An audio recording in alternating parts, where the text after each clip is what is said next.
안녕하세요, 사지원입니다. 제가 콘텐츠에 대해서 굉장히 고민이 많았어요. 정말 재밌는 콘텐츠도 많이 생각을 했지만 그래도 의미가 있는 콘텐츠를, 영상을 만들고 싶었습니다. 그래서 제가 생각을 한 게 제가 역사를 좋아하고 관심을 갖고 있기 때문에 역사에 대해서 또 조금은 가슴이 아픈 우리 민족의 이야기를 여러분께 들려드리고 싶었습니다. 그래서 오늘 서대문 연구소에 가서 소개를 해드리고 그 밖에 일제강점기 때의 일들, 이곳에서 일어났던 서대문 연구소에서 실제로 일어났던 일들을 다뤄볼 예정입니다. 그럼 한번 출발해 볼게요. 독립문에 도착을 했습니다. 집 근처라서 그런지 금방 왔어요. 오자마자 태극기 사진과 함께 있더라고요. 참고로 말씀드리자면 독립문은 일제로부터의 독립을 의미하는 게 아닙니다. 1894년 갑오개혁 이후에 자주 독립의 결의를 다짐하려고 세워진 것이라고 해요. 독립운동가 서재필이 프랑스 파리의 개선문을 따라 구상했다고 해요. 많은 분들이 모르고 계시던데 알아두시면 좋을 것 같아요.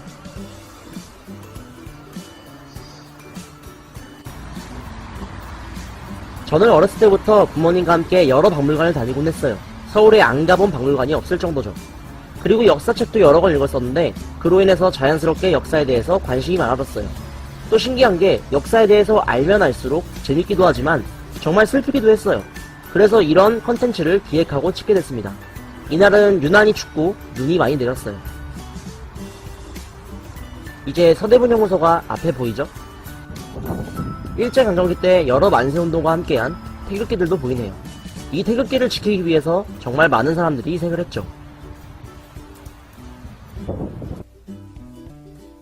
네, 저 혼자 갔다 왔습니다.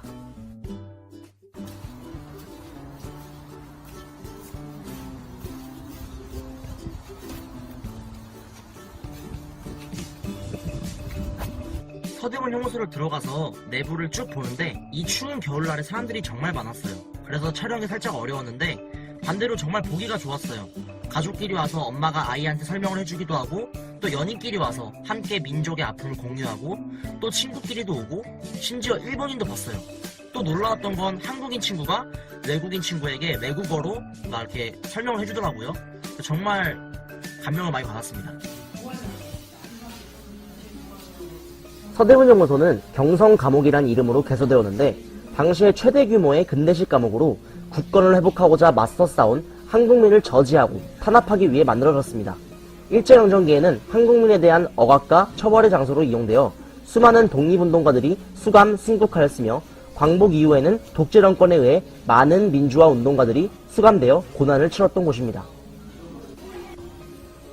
서대문 연구소의 미니어처인데 보시면은 정말 크고 체계적이고 완벽하게 만들어진 감옥입니다. 마치 요새 같군요. 사실 그 당시에 서대문 연구소 하나뿐이 아닙니다. 보시면 전국적으로도 여러 감옥들이 있었죠. 감옥 설계도도 보이네요.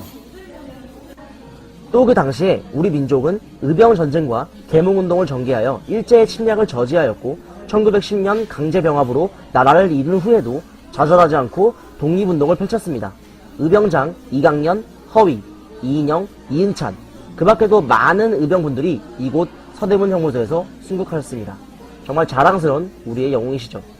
이토이로 인해서 사라진 안중근 의사, 여러 독립운동을 하신 한인애국당의 이봉창 의사, 일왕의 생일날 폭탄을 던진 윤봉길 의사. 참고로 의사라 하면武力으로 투쟁하신 분들을 말하고 열사라 하면 비폭력으로 투쟁하신 분들을 말합니다. 또한 지사는 비폭력으로 조국과 후대 양성을 위해 헌신한 분들에게 붙는 칭호입니다.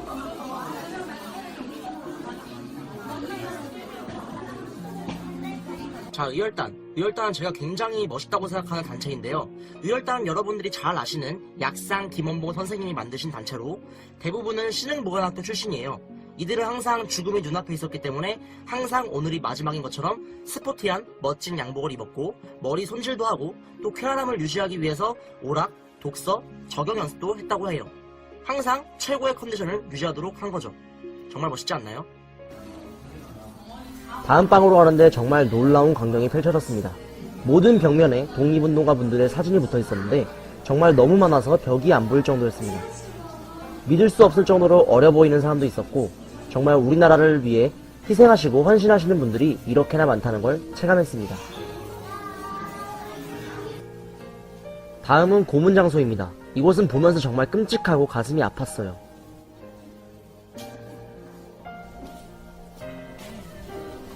강제로 물에 넣어 숨을 못 쉬게 하여 괴롭게 하는 물고문, 사람을 안에 넣어 마구 흔들어 못에 찔리게 했던 상자고문, 움직일 수도 없는 좁은 공간에 사람을 감금하는 벽강고문. 직접 들어가 봤는데 정말 불편하고 괴로웠어요.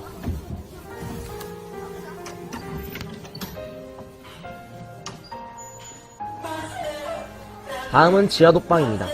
이곳도 실제로 들어가 봤는데 정말 어두웠어요. 그 당시에는 더 어두웠겠죠?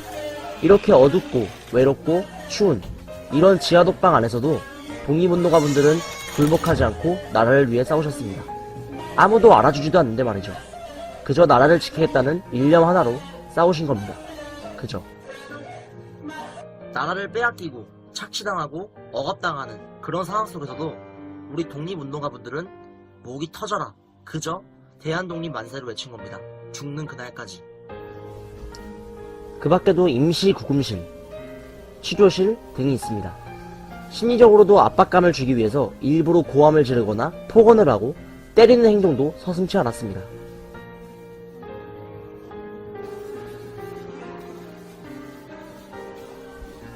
서대문연구소 역사관에서는 1992년부터 매년 12명의 독립운동가를 각 월별로 선정, 발표하여 국민들에게 알려주는 사업을 하고 있습니다.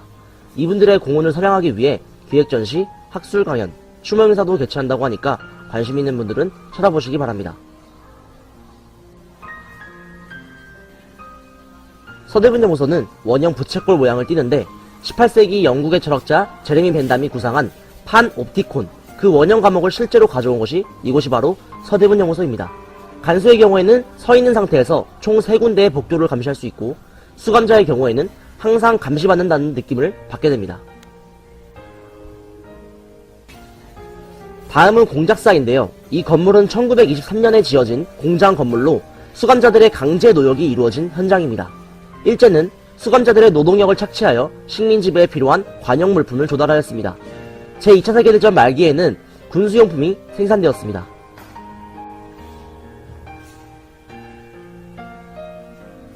이 건물은 한센병을 앓고 있는 수감자를 격리 수감하기 위한 1923년에 지은 격리 옥사입니다. 다른 건물들과 달리 따로 떨어져 있고 비교적 높은 곳에 위치한 것을 볼 수 있습니다. 여기 서 있으니 서대문연구소의 전체적인 구조를 볼 수 있더라고요.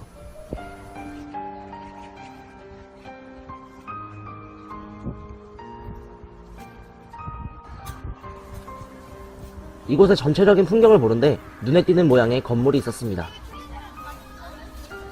이곳은 바로 격벽장, 수감자들이 운동을 하는 곳인데 서로 대화하는 것을 막고 감시를 용이하게 하기 위해 여러 칸막이 벽을 만들었다고 합니다.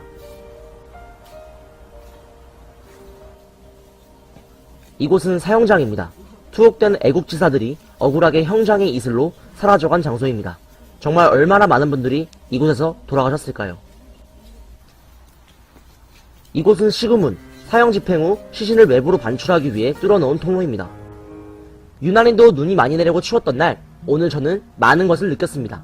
많은 분들이 희생하고 헌신하며 지켜주신 이 대한민국에 애국심을 갖고 또 자부심을 갖고 또 우리의 후손에게 더 나은 대한민국을 물려주기 위해 지금 현재에 충실하고 열심히 살아야겠다는 생각을 했습니다. 역사는 정말 중요합니다. 역사를 알아야 우리가 앞으로 나아가야 할 방향을 알 수 있죠. 다들 자신의 일들에 빠져 정말 중요한 걸 놓치고 있는 게 아닐까요?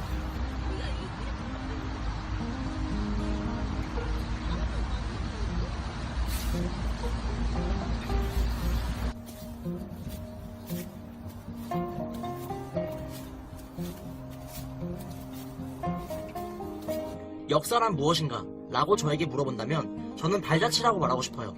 먼저 앞서 걸어간 분들의 발자취를 보는 거죠. 또 이런 말이 있잖아요. 역사를 잊은 민족에겐 미래는 없다. 정말 이런 아픔이 다시는 일어나지 않고 우리가 더더욱 번영하기 위해서 또 우리가 이 땅, 이 나라에서 태극기를 당당히 달고 편안히 생활할 수 있게끔 희생하신 그 모든 분들을 기억하며 감사함을 느끼고 역사에 대해서 정말 관심을 가져야 된다고 생각합니다.